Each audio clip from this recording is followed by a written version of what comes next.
बिस्मिल्लाहिर्रहमानिर्रहीम अल्हम्दुलिल्लाहि रब्बिल आलमीन अल्लाहुम्मा सल्लि अला मुहम्मदिन नबील उम्मी व अला आलिहि वसल्लम तस्लीमा।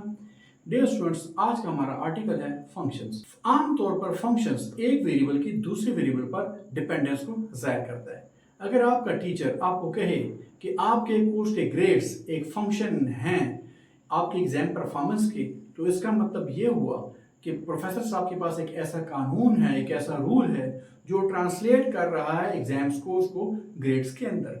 दूसरे अल्फाज में हम ये कह सकते हैं कि ग्रेड्स फंक्शन हैं एग्जाम स्कोर्स के, यानी एग्जाम स्कोर चेंज करने से आपके पास डिफरेंट ग्रेड्स आएंगे। इसको हम ज्यादा जनरलाइज यूं कर लेते हैं कि फर्स्ट करें आपके पास दो सेट्स हैं ए और बी। अगर ए के हर मेंबर को बी के किसी खास मेंबर के साथ एसोसिएट कर दिया जाए तो हम कह सकते हैं कि ए और बी सेट्स के मेंबरान के दरमियान जो रिलेशन है वो एक फंक्शन को जाहिर कर रहा है। तो आए फंक्शंस की प्रॉपर डेफिनेशन पढ़ते हैं। फर्स्ट के हमारे पास दो नॉन एम्प्टी सेट्स हैं ए और बी। देन रूल एफ, हम आमतौर पर इसको एफ से भी जाहिर करते हैं, जी से भी करते हैं। सो जनरली मैं एफ से जाहिर कर रहा हूं। Then rule f by which every element x of A के हर मेंबर का नाम मैंने एक्स रख दिया। Then rule f by which every element x of A is associated with exactly one या unique element f of x of B is called a function or mapping from A to B। यानी ए के हर member को, याद रहे यहाँ जो हर है या एवरी का जो लफ्ज है ये बड़ा इंपॉर्टेंट है। अगर ए के हर मेंबर x को b के किसी यूनिक मेंबर या एग्जैक्ट वन मेंबर के साथ एसोसिएट कर दिया जाए तो ये जो रूल f होगा, ये जो कानून f होगा, इसे क्या कहेंगे? फंक्शन कहेंगे फ्रॉम ए टू बी। इसको हम जनरली यूं लिखते हैं f फंक्शन है फ्रॉम ए टू बी। कैसे रीड करते हैं? f is a function from A to b. ये जो नोटेशन है इसका मतलब क्या है? f is a function from A to b. Sometimes we express this rule by, हम इसको यूं भी लिख सकते हैं। ये जो f फंक्शन है a से b तक, इसको हम यूं भी लिख सकते हैं। यानी ये इनपुट है, ये क्या है? आउटपुट। यहां दो फैक्टर यूज हुए, एक x, दूसरा f ऑफ x। x को हम क्या कहेंगे? f ऑफ x को हम कहते हैं image of x under f। Clear है? f of x is called image of x under f या simply image of x। और x को हम कहेंगे pre image of f of x। Clear students? तो यहां हमने क्या पढ़ा फंक्शंस को? फंक्शन क्या होते हैं कि अगर a और b दो नॉन एम्प्टी सेट्स हैं और a का अगर हर मेंबर b के किसी यूनिक मेंबर के साथ एसोसिएटेड हो तो हम कहते हैं कि ये जो कानून है जो a के हर मेंबर को b के एग्जैक्टली वन मेंबर या यूनिक मेंबर के साथ एसोसिएट कर रहा है, इसे क्या कहेंगे? Function from A to B कहेंगे। रिमार्क, अब ये बड़ा इंपॉर्टेंट रिमार्क है। ये जो डेफिनेशन हमने सीखी पढ़ी, इससे हमारे पास क्या नतीजा अखज़ हुआ? f is a function from A to B when each element of a has an image in b। यानी a के हर मेंबर का इमेज होना चाहिए कहां? b के अंदर। जैसे हमने ऊपर कहा कि every element x of a is associated with exactly one element f of x of b। तो यहां हम क्या कह रहे हैं कि f function from a to b कब होगा? जब a का हर मेंबर का इमेज का होगा? b के अंदर। Number 2, no element of a has more than one images in b। यानी a के किसी एक मेंबर का भी एक से ज्यादा इमेज नहीं होना चाहिए b के अंदर। Clear students? सो ये दो बातें आपने याद रखनी है कि f from A to B function कब होगा? जब a के हर मेंबर का इमेज होगा b के अंदर और a के किसी भी मेंबर का एक से ज्यादा इमेज नहीं होना चाहिए b के अंदर। क्लियर? आइए कुछ एग्जांपल्स पढ़ते हैं। ये मैंने कुछ पिक्चर्स लिख दी हैं। आपको पता है कि स्टूडेंट्स आजकल सोशल मीडिया का दौर है, तो मैं एक फेसबुक के ऊपर कुछ पिक्चर्स लगा रहा हूँ। तो जब फेसबुक के ऊपर पिक्चर लग सकती है तो आप उस पर कमेंट कर सकते हो, आप उसमें चेंजिंग नहीं कर सकते। ये कुछ मैंने पिक्चर लगा दी हैं, ये 5 पिक्चर मैंने लगा दी। इन पिक्चर्स को एरो डायग्राम भी कहते हैं। क्लियर? ये मैंने 5 डायग्राम लिखी है यहाँ पे। अब हम फंक्शन के जो कंसेप्ट है उसको इन एग्जांपल से देखते हैं। ये 5 एग्जांपल हैं। ये सेट ए है, ये सेट बी है। Clear students?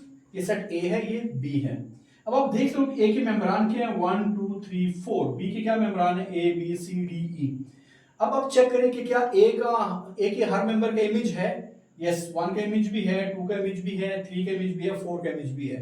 यस, क्या किसी ये पहला पॉइंट, ए के हर मेंबर का इमेज होना चाहिए बी के अंदर। यस, ए के हर मेंबर का इमेज है बी के अंदर। दूसरा आपने क्या पॉइंट पढ़ा, no element of A has more than one images in B. A के किसी मेंबर का एक से ज्यादा इमेज नहीं होना चाहिए, यानी ए के जो मेंबरान है इनमें किसी भी मेंबर का एक से ज्यादा इमेज यहाँ नहीं होना चाहिए। यानी वन अगर यहाँ पे एसोसिएटेड है ए के साथ तो वन किसी और मेंबर के साथ एसोसिएटेड नहीं होना चाहिए। Same is the case for the rest of the elements of set A. Okay, तो हमने देखा कि ए के हर मेंबर का इमेज है, यस है। किसी भी मेंबर के दो इमेजेस नहीं है तो नहीं है। ओके, इस सेट पे आते हैं। तो इट में ये फंक्शन है फ्रॉम ए टू बी। अब इस डायग्राम पे आते हैं। अब देख सकते हैं कि क्या ए के हर मेंबर का इमेज है, यस है। क्या ए के किसी मेंबर का एक से ज्यादा इमेजेस हैं, यहां प्रॉब्लम आ रही है। 1 के इमेज क्या है ए, 2 के इमेज क्या है बी, 3 का इमेज डी भी है, 3 का इमेज ई भी है।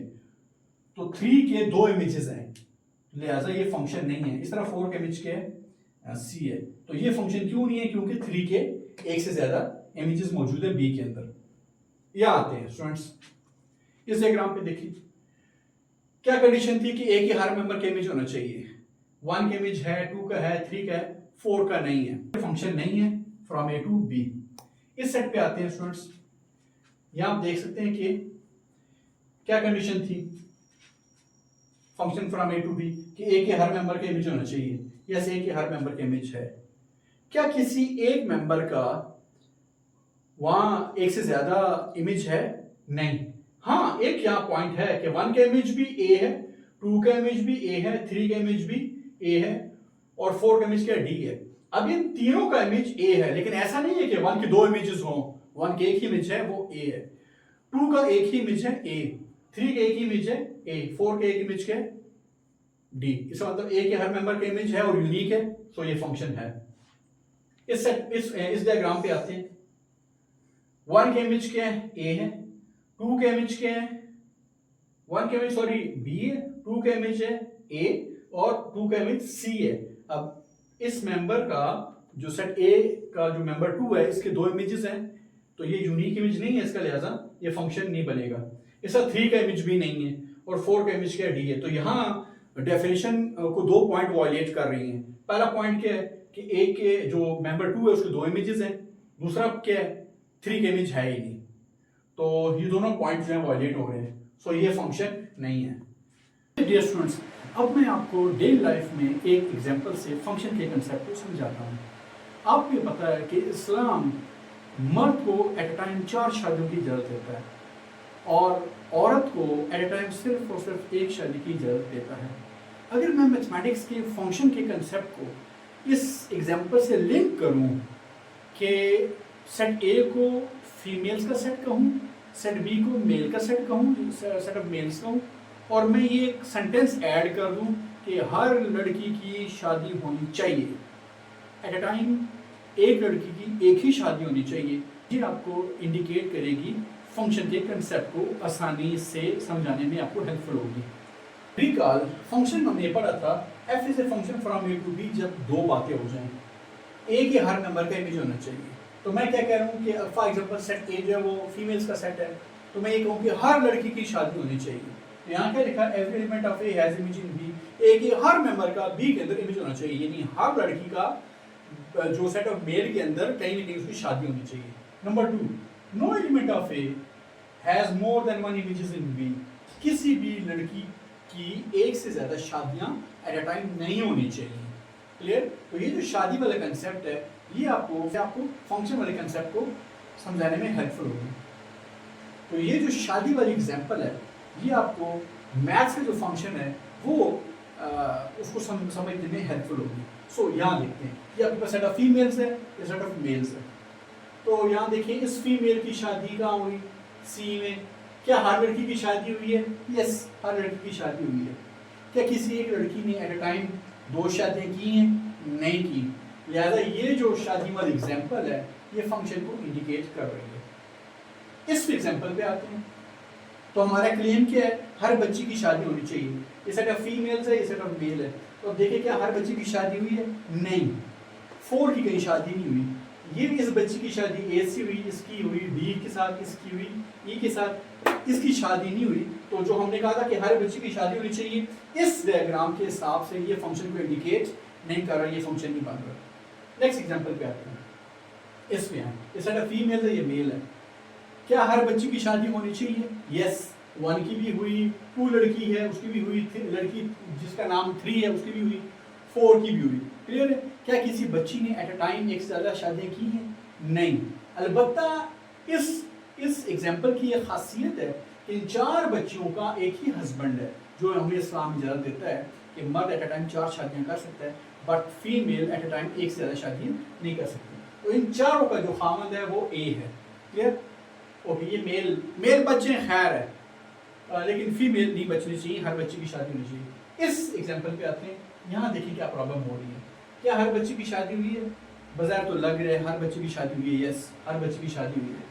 अब क्या किसी ने एक से ज़्यादा शादी की है? फीमेल ने 1 की एक ही शादी है, 2 ने गड़बड़ की है, 2 का हस्बैंड ए भी है, 2 का हस्बैंड बी है, जो कि एथिकली भी करेक्ट नहीं है और हमें इस्लाम भी इसकी इजाज़त नहीं देता, तो ये फंक्शन को इंडिकेट नहीं कर रहा। दूसरे अल्फाज में 2 की 2 इमेजेस हैं at a time. Clear? So it's not a function. इस एग्जांपल पे आते हैं, यहाँ क्या प्रॉब्लम है, क्या ये फंक्शन को बना रहा है नहीं बना रहा? तो 1 का जो है 1 की शादी कहाँ हुई? बी के साथ, 2 की सी के साथ, 3 की ए के साथ और 4 की डी के साथ। तो हर बच्ची की शादी है, यस। क्या किसी बच्ची ने एट अ टाइम 1 से 2 शादियाँ की हैं? नो। इस मतलब ये जो एग्जांपल है ये भी फंक्शन की एग्जांपल है। सो होप इस एग्जांपल से आपको फंक्शन का जो कंसेप्ट है वो क्लियर हो गया होगा।